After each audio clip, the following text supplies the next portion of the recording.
about to dive into this powerful interview with Abigail, talking about how to live your best life through trauma. No matter what happens, how can you still show up and remember that you are meant for more? We're going to be diving into that in just a second. Before that, I want to say thank you for being here, for choosing to be your greatest possible self, for taking one step at a time.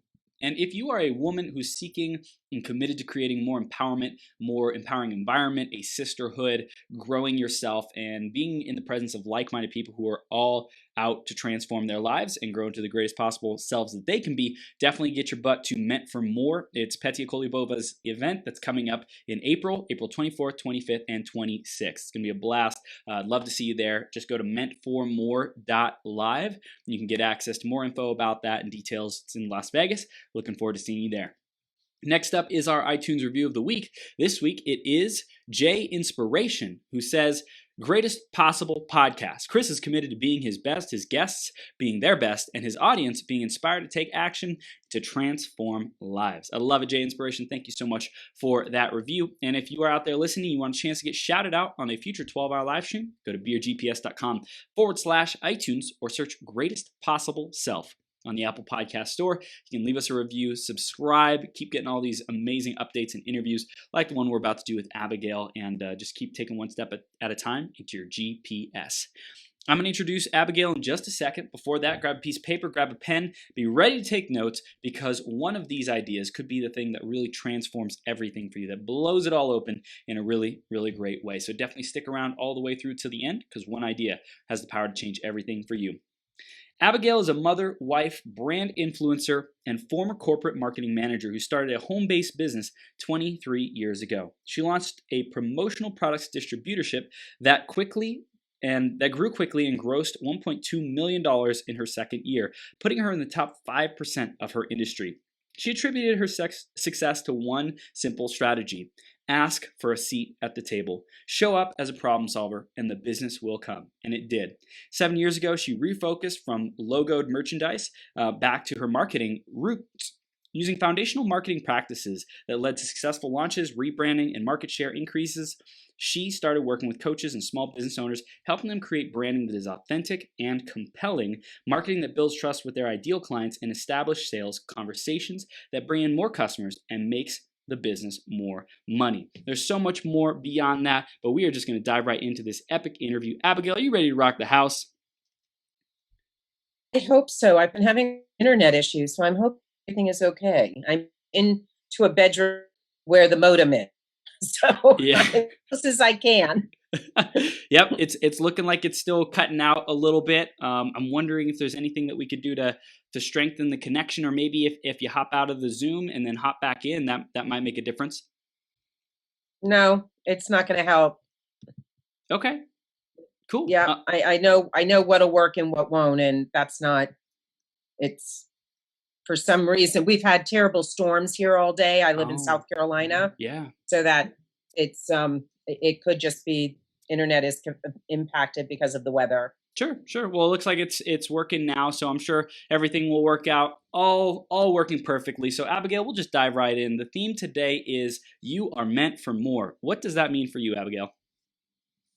What does that mean for me? I think that, it's about where we're always meant to evolve every day to be the next level better than the next day, happier, and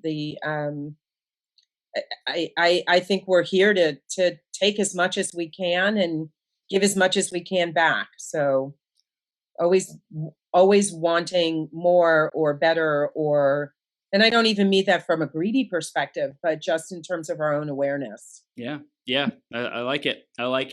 Just expand the capacity. What is our potential? What is our abilities, and how can we stretch those? How can we really discover what are our limits, if there are any limits, right? Like how can we really find out what we're made of? So I love it, Abigail. I mentioned a little bit about you in your intro, but just in your own words, why don't you share a little bit more about what you're doing with Launches Made Simple and your marketing consulting work that you do today? Yeah, we work with small businesses, traditionally business consultants, and our goal is to provide an end-to-end marketing agent environment. It's the environment you walk in. All of those things that McDonald's would have available to them, or T would have available to them. They go into it and see they have a challenge, they've got a product they launch, they need market share growth, they need something specific. And a great team comes together and helps them make that happen. Mm. And so many small business owners don't think that that's for them because it's too expensive. And so what this is an opportunity to really get the best and the brightest working on your behalf, working so that you can work on your client's behalf. Yeah. Yeah, it's like staying in that zone of genius is so important. So I love it. I think that's especially having the team there to take everything to the next level, and also just crushing that limiting belief that, well, I'm not ready to bring on a team, or I'm not at the point right now where I don't know how to do it, or do I really need a team, or whatever might come up. I know we'll be diving into like just that's total BS, because I think there's always a time and a place to say, how can I work on the business and zoom out rather than just being a slave to the technical work of the job. And like, even though I might love it, how do I stay in that genius zone and do what I love more, and build something that really impacts and serves people and gives us freedom too? Exactly. I think too many business owners that they have to have their grit the business that requires them pain and all of these things that how to do, and it's not winning. It's not a winning formula. Right. I love it. So let's go back into your journey. You had some big success in direct sales early on. Tell us a little bit more about your journey into it. How did you get started in marketing? Why is business one of your passions, and why do you love doing it? Yeah. So the success wasn't in direct sales. It was as a promotional products distributor. Got it. Which is very different. So Yeah. that's B2B marketing, selling shirts and hats and pens. And it's selling a lot of them. I did 1.2 million my second year and almost 2 million my fourth year. But how did I get into this? I grew up in it. I am literally the daughter of a madman. My dad was a Madison Avenue BBD&O guy.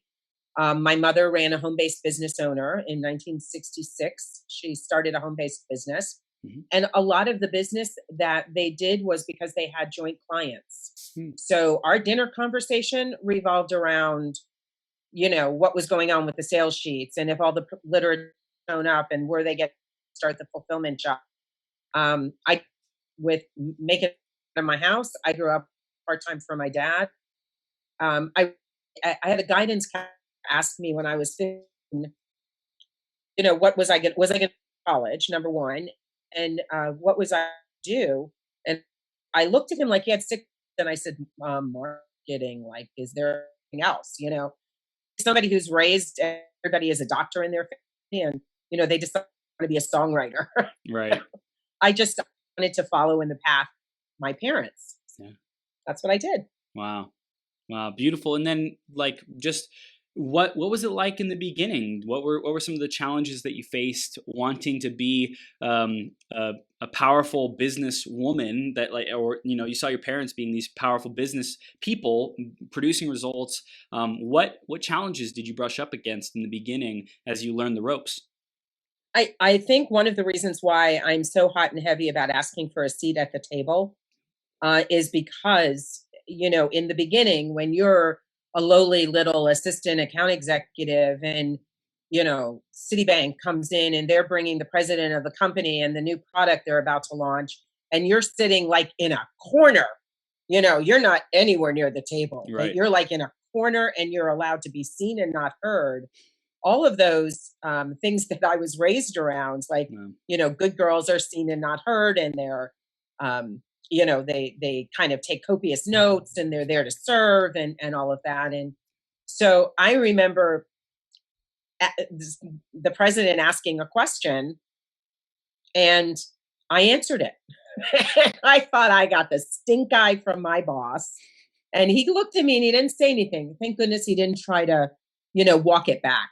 Right. But John, the guy that I had answered to, he was like, that's what I want to hear. And it validated the fact that there's a time and a place. I mean, I certainly needed to earn that seat at the table, but it was really important to have that seat at the table, because that means, we're all we're all just trying to get the same problem solved, Right.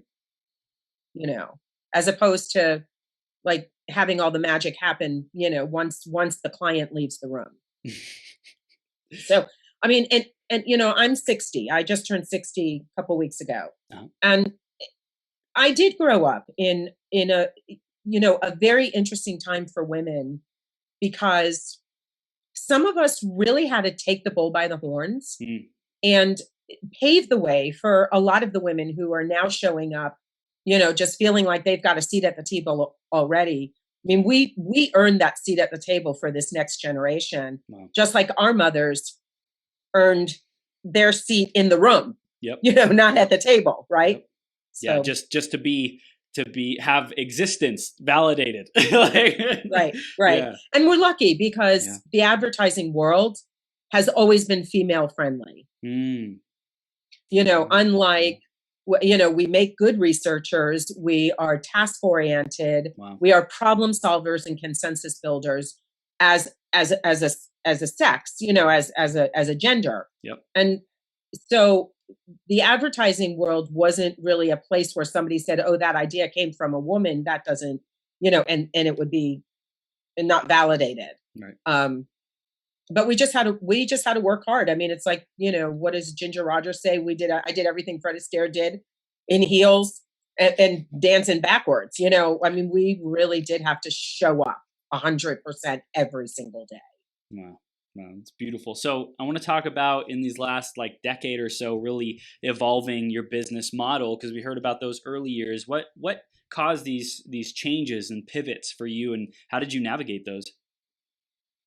I think I struggled just like everyone else, going from having a successful offline business to creating a successful online business.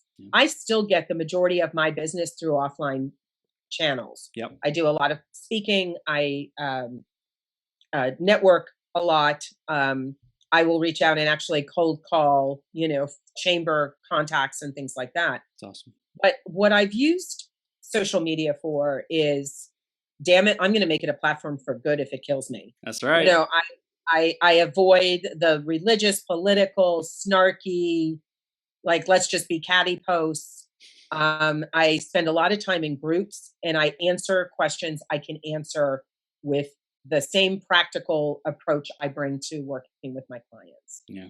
And I get a lot of people who reach out to me privately and go, I love the way you responded to XYZ's post. Do you believe what you said? Or could we get on a phone call and chat? Or, and I think there's just, there's so much glitz and glitter around, Facebook being the be all end all, that it's important to have people there that really are just trying to provide basic business principles. And like, there is no 4-hour work week as far as I'm concerned. Right. You don't work when you want to work. If you're building a business, you work when there's business. That's how I built $1 million business. That's good. You have to put in place structural things. You can transactionally get business, but to create a sustainable business, you have to put in place processes. Yep. Marketing, you have to understand, marketing is not about creating a sphere for you to go into the water and fish, right? Or into the jungle and hunt. Marketing is about being there so that when people are going through a decision-making process, trying to solve the problem you can solve for them, that you show up in trust and integrity, and you have the ability then to create that one-on-one relationship so they come looking for more. Most business owners don't really understand the difference between marketing and selling. So if I can be that voice of reason, wonderful. That's my give back and my gift to the social media world. Yeah, I would love to get clarity on the difference between marketing and selling. For me, what I understand it as is marketing is making someone aware that you're there to help them solve their pain or their problem, and giving them, solutions or helpful advice that moves them towards that solution. And then what's the difference between that and selling? So by the time somebody shows up at a sales conversation, they should be really interested in knowing more about you and your products. Yeah. Are you a good fit? So it's qualifying, converting, and closing. Okay. It's really what it's about. And we forget often, because we're so desperate for business, we forget that the qualification process is a two-way street. So yes, you're right. Marketing is about showing up in integrity, authentically, consistently. It's about having everything that you're doing aligned. So if you show up offline one way at a networking event, and then you go on your website and you look like something completely different, wherever you can create confusion, you're going to turn somebody off. Wow. The other thing that people don't understand about most products is that the majority of buyers are not actively looking for that specific solution at that moment. So the reason why the consistency is so important is that you have to be able to show up during that person's decision-making process. Yeah. That person's decision-making process could be 1 day or 3 years. Sure. Wow. So that's kind of the difference between the two. But if you're in a sales conversation, if you don't want to feel salesy, then you need to make sure the right person is showing up at your table. I love it. I love it, Abigail. I want to transition into this conversation today about like being able to get through trauma when life hands us trauma and difficult times. How do we show up? How do we, handle that? And I know you've had some pretty big difficulties in the last year or so. Can you tell us a little bit more about this perspective? Yeah, I had some huge trauma going on around 2008, 9, and 10. When my mother fell and broke her hip, and she was my bookkeeper. What I didn't know at the time was that she wasn't paying our suppliers. So I found I was $100,000 in debt. That wasn't traumatic at the beginning, although when I look back on it, it certainly was a source of trauma in terms of getting our business back to black. And then 14 came around and life was good. 13, 14, things started to turn around. 15, my husband and I relocated from Florida to South Carolina, bought a house in 16, had my gallbladder out, no big deal. Renovated a house in 16, 17, and 18, started enjoying life. My consulting business was picking back up, just having that great kind of distance between Florida and South Carolina. End of December, I'd returned from Croatia in October and was exhausted. Just could not tell you. I thought I was anemic. I've been anemic in my life and thought I was anemic. I went to the doctor. She said, let's do some extra tests. And it turned out that all three of my blood markers, my white blood, my red blood, and my platelets were super low. And so I had a bone marrow biopsy and they diagnosed leukemia. Originally, they diagnosed AML leukemia, which was a pretty aggressive form. And I was, I didn't get the phone call until the Saturday after Christmas. My family had been there for the holidays. They had left. Was sleeping because he's a nurse, so he sleeps during the day. I was watching Hallmark. It was like everything was, just let me just reach. And the doctor calls me up and he said, you have leukemia. And I said, okay, thank you. And I hung up the phone and I put Hallmark back on because I didn't know what else to do. And when my husband woke up, I said, by the way, I heard from Dr. Wells and it's leukemia. And he was like, holy, and so 2019, I will tell you the first couple of months, I ended up going into the hospital right away because AML isn't something you want to play with. I did another bone marrow biopsy. They re-diagnosed me with a less aggressive form of leukemia. And the protocols changed. They released me from the hospital. I went through a couple of rounds of what are called like maintenance doses to get my numbers back up. Sure. While they were looking for a donor. And I had to find a new hospital. And I chose the Mayo Clinic in Jacksonville. And then I ended up having a stem cell transplant back in April. So in April of this year, April 25th, it'll be a year. And the stem cell transplant is really quite uneventful, unlike, a liver transplant or a lung transplant where you have this scar and this recovery. There's nothing that's naked to the eye. that you see. I mean, you have port put in and PICC lines and, those kind of things, but there's no scarring that actually happens.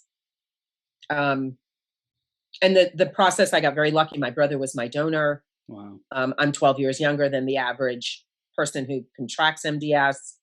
It was a primary form of cancer versus a secondary form of cancer. I mean, to me, it was really, really important to latch on to whatever the good things were about what I was going through. Yeah. And I said a couple things to different people, but to my doctors, I said, I am not here to be treated. I am here to be cured. Yes. So whatever has to happen to get me cured is the path that I'm willing to take. Mm. And I said to my husband, I am not going to be here for you. You're going to have to find a support group that'll be here for you. Yeah. And I basically said the same thing to my daughters. They'll be 25 and 28 this year. Wow. And they're remarkable young women. They both are fully independent and live in Florida. But to me, it was really important that we had these conversations up front so that I wasn't going to feel the additional guilt of not being able to support their grief. Wow. And then the thing that was kind of the game changer, and I went through this when I went through some financial issues in 2008. It was the same concept. Like, I remember looking at my husband because we were talking about short selling the house and at that time frame, and he was so devastated because he had renovated this house. And I said to him, I don't care if I live in a car with you. I don't care if we live in some shack on a beach. I said, all I want at the end of this is a marriage. Hmm.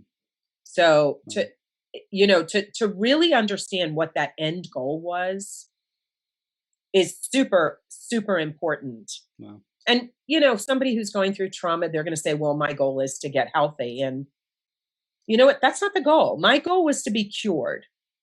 My goal was to have a marriage at the end. My goal was for my children and my husband to be safe within communities that were going to help them process so that I could process. Yeah. And if it's selfish, I apologize. But I can't give back and be whole to somebody else if I couldn't focus on being whole to myself. Nope. And I think it's important to be selfish. It's important to be enlightened in our self-interest and take care of ourselves first. And I love that, you really took the bull by the horns and said, hey, here's what I need in our relationship. Here's what I will be able to provide. Here's what I will not be able to provide that I may have been able to provide just a couple of days or a couple of weeks or a couple months ago. Things are different now. So Let's move forward on the same page because I love you. I want you to be happy. I want you to know that I'm here for you as much as I can be. And there's a lot of stuff that I'm dealing with. So I appreciate your support as we go through this. And I was very emphatic about not really caring if my husband was at my beck and call and at my bedside all 2 weeks, 3. I was in the hospital almost a month. I was more worried about the first 2 weeks that I was released because I was released to a care house. So I ultimately spent April, May, June, July, and the beginning of August down in Florida. Was there full time, never left, never saw my kitties, never... my husband would bring my mail. He would bring clothes when I needed this and that. And I thought, this is where your friends come in, right? This is where you really have to have friends. I thought I was fun really well. I mean, everybody knew I could barely get out of bed. I was at the clinic 4 times. I was rehospitalized once for dehydration, having a hysterectomy while I was there because they found cancer in the uterus. But I would say to my friends, I'm ready to work, let's schedule a call. And they'd schedule the call, and chemo brain is real. In the middle of the conversation, I'm zoning out over peanut butter or something. I struggled a lot with eating, and I struggled a lot with nausea. So that was a little bit of a setback. I get home at the beginning of August. And I spent the month on the sofa. September, I don't know what happened. I don't know if it was a change of the wind as we were entering fall. I could not tell you. But I felt like I went to bed one night and woke up with a platform upgrade. Wow. All of a sudden, my head had gone to a 2.0. And I was, things were coming into my head faster than I could process them. I would go to bed at night and I'd spend an hour going through things, and I'd wake up in the morning and I was jumping out of bed. And I mean, I've always been confident. I've always been happy. I've always been a go-getter. Let's go find a way. That's my motto. But I was talking to my partner, my Launch is Made Simple partner, and she kept on saying, you're not ready. You're not ready. And I'd be like, yes, I am. I'm ready. I can do this. And she said, no, you're not. And so one day I was chatting with her and I said, I feel like I had this system upgrade. And she goes, you're an entirely different, you don't even know how different you are. Wow. She said, yeah, we used to just like kind of let it go, whatever it was you were saying. And I was like, God, I love these women. I love these people who have waited for me and rooted me on and didn't make me feel less than while I was going through the process. Wow. But I couldn't tell you now my May, my June, or my July. I mean, I mean, obviously I remember certain parts of it, but it's a blur. And the journey has been so remarkable in terms of really focusing on me being able to release, on me being focused on a goal, on tightening the relationships with my friends and family, developing a community through Camp Good Blood. I not that I wish leukemia on anybody, but but it's a remarkable journey if you understand that the journey really has, like, it has everything to do with your blood, because without your blood, you're dead. But what it really did to your heart and soul and head and wow. just like commitment to life. Yeah, clarity on what's really important, your values. Like I really love how you said afterwards you're like an upgraded version of yourself, and I think that's what happens in a lot of these traumas and rock bottom moments. It's like, man, we were kind of going at a certain pace, and some people might be going up, some people might be going down, like whatever the case might be. But like when you hit that point, or really have to dig deep into your soul, into your being, into who you are, and say, like, I'm no longer going to tolerate whatever was going on. I'm no longer going to tolerate stress or, people who are like taking my energy, toxic people, toxic environments, things like that, because life is too short. Like, I know that will lead to that downward spiral or that rock bottom. So no more. And then you're like totally committed to this new way of being and like the love that you're experiencing. The interesting thing is that, again, unlike a lot of other cancers, where they're really focused on getting you healthy so that you can withstand the trauma of, the physical cutting and the transplant. One of the things they have to do for a stem cell transplant is get you to zero. So they literally are bombing you with cancer. Wow. 5 days before you go through the transplant, so that your numbers go down to zero, because what they want the new plasma and the new bone marrow to do is cleave to your bones, to have nothing there that it's dying to cleave to something that's going to give it life. Wow. So talk about getting knocked down, and you don't even think about it at the moment because it's just a part of the process. Yeah. But in looking back, it's really such an interesting state to be in, because you literally have, I'm going through my re-immunizations. I had 5 shots today. Wow. My arms are killing me. Yeah. I still get nauseous. I still don't have like there are days I just eat potato chips because that's all that seems to, keep my stomach going. Yeah. Your throat gets dry. I lost my fingernails and had them grow back, and obviously my hair. And so there's those outward symbols, but the funner stuff that's happening is really kind of happening beneath the skin. Wow.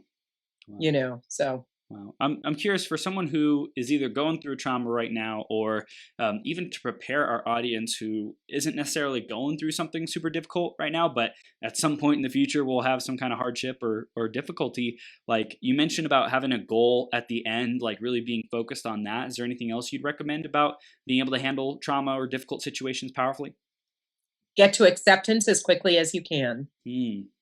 because you have to go through the grieving process. You have to go through denial and bartering and, all of those various stages of grief. Yeah.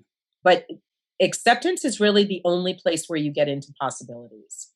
And possibilities is the only place where you get into fixing it, moving forward, feeling that my actions are a choice. Yeah. There's no plan B. You have to get to that place. Yeah. So I think where a lot of people struggle, and you don't have to have trauma to the extent that I've had trauma. Right. One of the things I've been very vocal about is your trauma is no different than my trauma because it's affecting your body the same way. Is to get to that place where you can find something good. If you look at it like strings that are popping out of the universe for you to hold on to, someday there's one and someday there's 100. Yeah. And you got to find a string every single day because it can get lonely. It can get dark. It can get fearful. It can get, and I don't care if it's medical or emotional or family related, because trauma all affects us in such a way where it blurs our vision. Wow. So get to acceptance. That's the other thing. Yeah. I love what you said there about choosing it too, right? Because if we're able to choose the good and the bad, right? Like the gifts and the darkness and the crap that we have to deal with, it's like, all right, and I'm at some level, I'm responsible for this. At some level, like I am 100% in control of what do I do from here and how do I respond to the circumstances that I've been dealt. Like I may not have wanted them and I might be pissed and angry that I got them, but now that they're here, like, am I willing to say, okay, this is what is so, this is the reality that I'm in, this is what I'm dealing with. How do I best move forward? Where do I want to go from here? What can I do to move through this? And I subscribe a little bit to the belief that, we continue to come back in different generations of ourselves and that we do have a little bit of say over what type of life we want to live. Yep. And I always want to live a life of possibilities. I always want to live a life of knowing that whatever it is that I'm going through, there's a way through it and there's a way over it and there's a way around it. And I don't feel punished. I don't subscribe to that belief because I feel like we can learn something from everything. Yep. I mean, even the negotiating that I had to do back in 2008. And I used to say, if my mother hadn't been sick, I would have killed her. I was so angry at her. It wasn't her fault. It was my fault. I was the president of the company. I had to put my big girl panties on. I had to go and I had to make hard calls and have hard conversations and make hard decisions. And, ultimately it was empowering. Now, this kind of happened to me. I did nothing to create it. I didn't take my eye off my health ball. I was working out. I eat healthy and organic and all of that. But just because it happens, there has to be a gift in there somewhere. Yeah, and I also feel like based on who you're being today, like I think now you could say I know why it happened, so I could get to this whole new Abigail that wasn't there before, or it was 2. there. She was there 2.0, that she was there, but maybe you just weren't connected with that power, with that sense of self, with that boldness and living life so much more fully.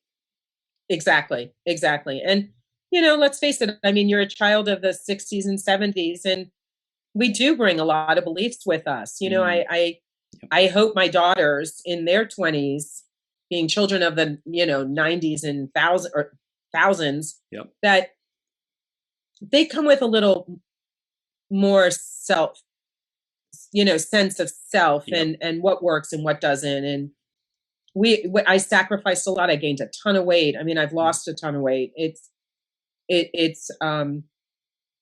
just a matter of just being aware. And that awareness, I love the fact the younger generations come with it. Some of them come with a little too much, and they'll figure it out over time because there's something to be said about feeling like you've earned it or you've created that space as opposed to you just have a right to walk into it. Wow. So for the millennials who are listening, how can for me, I'm a millennial, how can I and people who are watching, how can we like really be more open to earning our dues, like paying our dues, earning our way, asking for the seat at the table? Like what does it take to earn that? um, I think it starts with really kind of looking around and saying, what else can I do? Hmm. Like if the decision makers are still the um my generation. What's my generation? Is it Y, X? No, Boomers? I'm a baby boomer. Yeah. I'm at the end of the baby boom. So what do I need to be able to not feel like I'm constantly butting heads with this other generation? How Mm. do I find a way to show up in my best self and be able to give?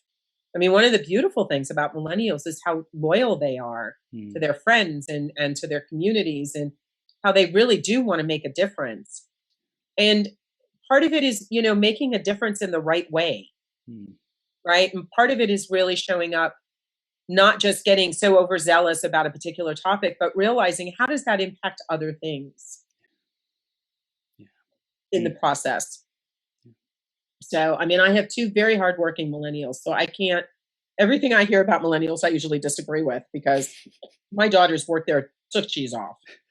I You love know, it. I love it. So I think it's what I'm hearing is keep the good things that are working, like the standing for a cause, like really knowing and having this intuition of what we believe in and like what's important to us, and then also like the bigger picture. How can we do more? How can we serve at a bigger level? And instead of maybe just probably, I think your kids work their butts off, but I think a lot of millennials more so are waiting for things to come to them, waiting for oh yeah, opportunities versus going out and asking for that seat at the table. yeah, and I. It's interesting. I have one of each. One who really does work her heart out, but she does kind of wait to see how the wind blows Yep. before. Where my other one's like, I'm bored. Send me more work. If people want to know the pulse of something, they'll go to Emma Yeah. and they'll say, so what's going on the floor? Mm. And she's kind of like that Jack Nicholson, you can't handle the truth, but she's more than happy to tell you. And as a result, they really respect who she is No. because she's looking at the bigger picture of the business, Yeah. and she works for a big corporation, and she's gotten very lucky that they've entrusted her with her and given her that space to be who she is naturally, Hmm. but also learn to kind of mold herself within areas where she needs to self-correct. Yeah, because it's such a dance, right? To as a passionate, opinionated person, it's like this is how it's supposed to be, and then there's also like deferring, authority, saying, okay, like you know better. I will trust you. I will allow myself to be led by you because you've been doing this for 2 decades, and you know what you're talking about. Right. Right. I mean, we were taught to play a dance. Yeah. We were taught to dance, we were taught to go sweep floors, do whatever you have to prove your worth, Yep. and I don't know that that was the right way to be as well, Mm. because it limited us, especially as women. Mm. And there we were making a lot less than our male counterparts, doing a lot more work. Right. And what's nice about it is that you don't feel that necessarily with the younger generation. But I want the younger generation, if I was, going to be Mama Abigail, and take all of the millennials who really, want to show up and be who the best they are, and Uh-huh. give them a hug. I would say just keep trying. Just feel good about who you are, Mm. because you've got so many things right that we just missed in our generation. Mm. Mm. And there's always that fine line, that little bit of water that has to find its own level. Yeah.